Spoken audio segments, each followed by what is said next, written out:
नमस्ते दोस्तों, स्वागत है आपका हमारे इस निर्बंध सागर चैनल के अंदर। तो दोस्तों, इस वीडियो में हम जानने वाले हैं अर्जुन ने महाभारत युद्ध में युधिष्ठिर को मारने के लिए क्यों उठाई तलवार। तो दोस्तों, युधिष्ठिर को मारने के लिए अर्जुन ने तलवार क्यों उठाई, तो यही जानेंगे आज के इस वीडियो में। दोस्तों, अर्जुन अपने बाणों से भी युधिष्ठिर को मार सकता था, और दोस्तों पर तलवार क्यों उठाई, इसके पीछे का क्या राज है, सारा रहस्य, सारे राज्य महाभारत के हम इस चैनल के ऊपर बताते रहते हैं। और केवल महाभारत के ही नहीं, बल्कि अनेकों ग्रंथों और उसके साथ ही में देवी देवताओं से जुड़े और रहस्य हम इस चैनल के ऊपर हर रोज डालते रहते हैं। तो इसलिए ऐसे ही और वीडियो देखने और सुनने के लिए हमारे चैनल को, हमारे इस निर्बंध सागर चैनल को लाइक शेयर सब्सक्राइब अवश्य कर दीजिए। और चलिए शुरू करते हैं आज के इस वीडियो को और जानते हैं अर्जुन ने महाभारत युद्ध में युधिष्ठिर को मारने के लिए क्यों उठाई तलवार। तो दोस्तों, तलवार ही क्यों उठाई, दूसरे भी अस्त्र बहुत थे, पर दोस्तों तलवार ही क्यों, तो इसके पीछे का सारा रहस्य जानेंगे आज के इस वीडियो में। और क्या है सारी कथा, यह भी जानेंगे। महर्षि वेदव्यास द्वारा रचित महाभारत एक बहुत ही सुस्त ग्रंथ है, जिसमें अनेक कहानियां हैं। आम जन इनमें से अनेक कहानियों और प्रसंगों से अवगत है, लेकिन बहुतों से अनजान है। आज हम आपको महाभारत का एक ऐसा ही प्रसंग बताते हैं, जब अर्जुन ने अपने ज्येष्ठ भ्राता युधिष्ठिर को मारने के लिए हथियार उठाए थे। आइए जानते हैं आखिर अर्जुन ने ऐसा क्यों किया और इसका परिणाम क्या निकला। सारी चीजें जानेंगे, सिर्फ अंत तक इस वीडियो से बने रहिए। महाभारत काल की यह कथा हमें वह समय याद कराती है जब कुरुक्षेत्र युद्ध चल रहा था। यह युद्ध का 17वां दिन था और राजकुमार युधिष्ठिर तथा कर्ण के बीच युद्ध हो रहा था। सभी को इस युद्ध से बेहद उम्मीदें थी कि तभी शस्त्र विद्या में माहिर रहे कर्ण ने युधिष्ठिर पर एक जोरदार वार किया। एक के बाद एक करके कर्ण के सभी वार युधिष्ठिर पर भारी पड़ते गए और वह बुरी तरह से घायल हो गया। अब कर्ण के पास एक मौका था कि वह युधिष्ठिर को मारकर पांडवों की नींव हिलाकर रख दे, लेकिन उसने यह मौका हाथ से जाने दिया। आखिर क्यों? कर्ण ने युधिष्ठिर पर सिर्फ इसलिए वार नहीं किया क्योंकि उसने पांडवों की माता कुंती को यह वचन दिया था कि चोर चाहे कुछ भी हो जाए, वह उनके किसी भी पुत्र को जान से नहीं मारेगा। और यही कारण था कि ना चाहते हुए भी कर्ण ने युधिष्ठिर को जीवित ही जाने दिया। जब अर्जुन नकुल तथा सहदेव ने अपने ज्येष्ठ भ्राता राजकुमार युधिष्ठिर की यह हालत देखी तो शीघ्र ही उन्हें तंबू में ले गए, जहां उनकी मरम्मत पट्टी की सभी इंतजाम किए गए। जब तीनों भाई तंबू में थे तो बाकी दो भाई अर्जुन तथा भीम अभी भी युद्ध में अस्त्रों की सेना शत्रुओं की सेना से संघर्ष कर रहे थे। अचानक ही अर्जुन को राजकुमार युधिष्ठिर की अनुपस्थिति का एहसास हुआ और उन्होंने भीम से इस बारे में पूछताछ की। तब भीम ने बताया कि किसी तरह से कर्ण तथा युधिष्ठिर के बीच हुआ देद युद्ध में भ्राता युधिष्ठिर घायल हो गए, जिसके बाद उन्हें विश्राम करने के लिए ले जाया गया है। तभी भीम ने अर्जुन से कहा कि वह शत्रुओं को अकेले ही संभाल लेंगे और अर्जुन से आग्रह किया कि वे भ्राता युधिष्ठिर के पास जाए और उनके स्वास्थ्य का भ्रो ले। अन्य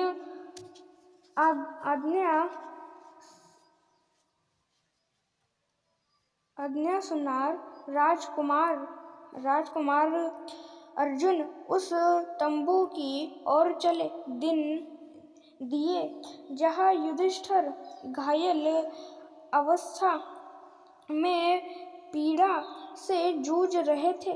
तंबू में लेटे हुए युधिष्ठिर ने अचानक ही अपने अर्जुन को अपनी ओर आते हुए देखा।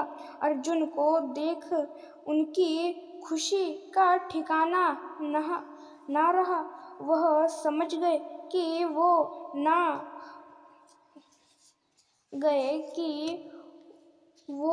ना हो अर्जुन युद्ध में कर्ण पर विजय प्राप्त कर उनके पास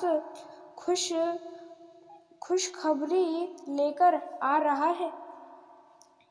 तंबू में प्रवेश करते ही अर्जुन ने ज्येष्ठ भ्राता को प्रणाम किया और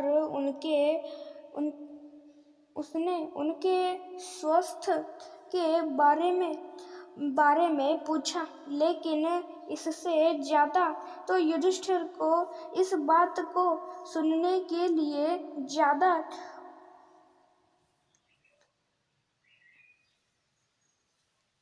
उत्तेजित हो रहा था कि अर्जुन ने कर्ण को मारा या नहीं।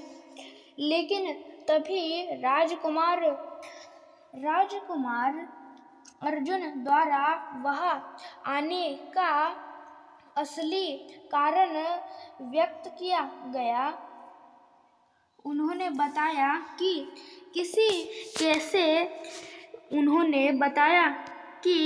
कैसे भीम ने युधिष्ठिर के घायल होने की खबर सुनाई, जिसके बाद वह दौड़े उनकी स्थिति का ब्यौरा लेने आ गए।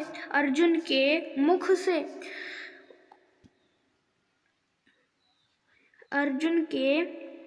मुख से बचाई सुनते ही युधिष्ठिर अपना आपा खो बैठे। वह रच उनकी भावनाओं को ठेस पहुंचा रहा था। उन्हें ऐसा महसूस हुआ मानो कोई उनके सामने खड़ा है और उन्हें अपनी बात कहने की कोशिश कर रहा है। अर्जुन ने कहा कि युधिष्ठिर, तुम मेरे साथ चलो। मैं तुम्हें बताता हूँ कि कोई उनके समान को तेर के समान चोता हुआ जा रहा हो। वे बेहद क्रोधित हो उठे, बहुत क्रोधित हो उठे और यहाँ फिर उन्हें और कुरेदने आए। वो तुम किसी प्रकार के अर्जुन हो जो अब तक अपनी ज्येष्ठ भ्राता के अपमान का बदला नहीं ले सके।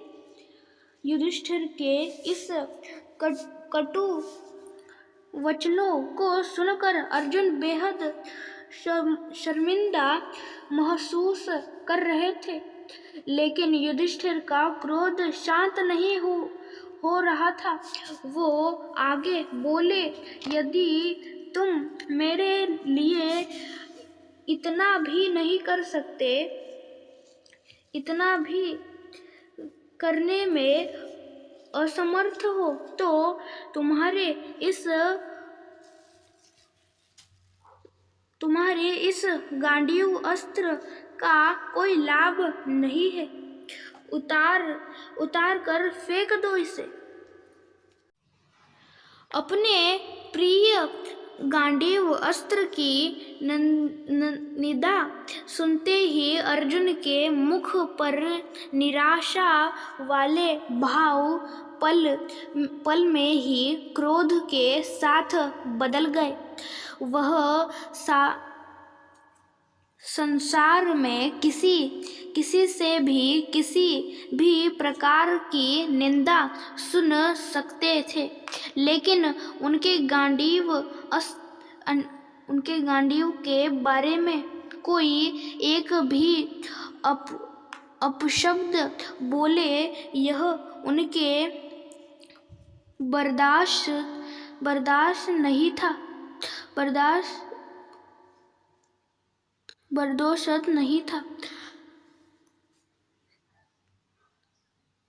दरअसल यह अर्जुन द्वारा लिए गए एक वचन का हिस्सा था,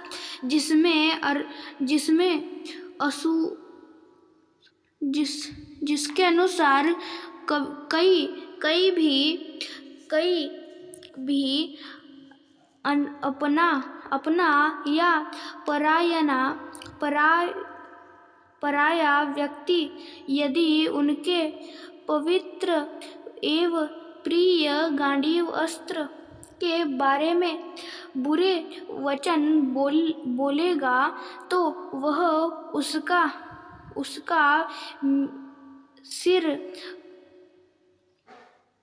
उसका सिर कलम कर देगा।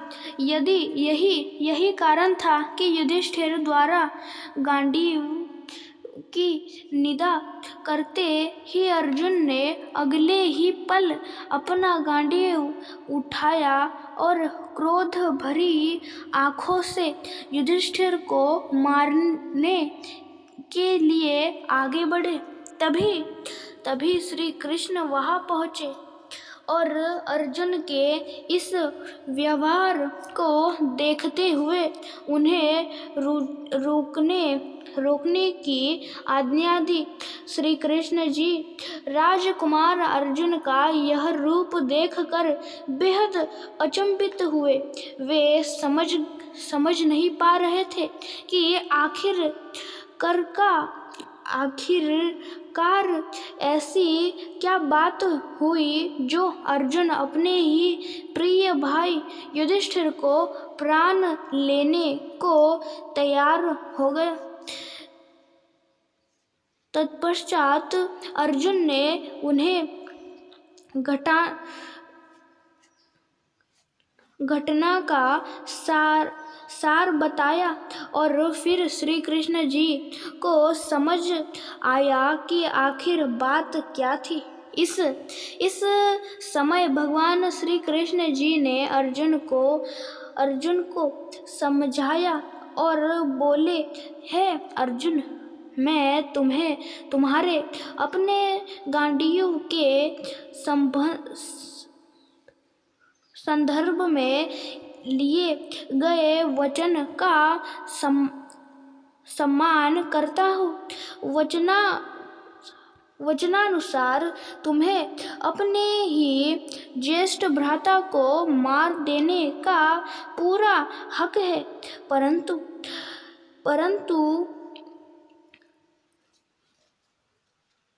धार्मिक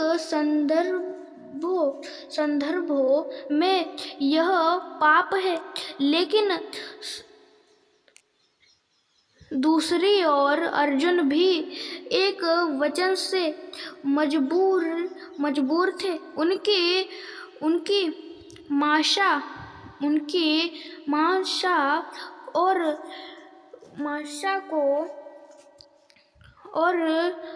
गहराई से समझते हुए श्री कृष्ण जी बोले, अर्जुन, यदि तुम्हें अपने वचन को पूरा करना है तो इसका एक अन्य साधन भी है।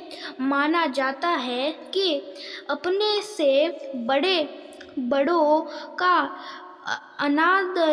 अनादर करना है, उन्हें मृत्यु दंड देने के समान होता है।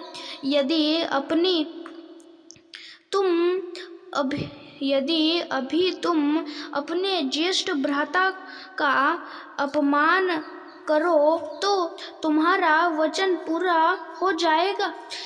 श्री कृष्ण जी की आज्ञा अनुसार अर्जुन ने अगले ही पल युधिष्ठिर का तिरस्कार किया। उनके द्वारा किए गए इस अनादर को अर्जुन सहन ना कर सके और इस बार अपने ही प्राण लेने के लिए उन्होंने अपनी तलवार उठा ली। लेकिन भगवान श्री कृष्ण जी ने उन्हें ऐसा करने नहीं दिया। उन्होंने अर्जुन को बताया कि कैसे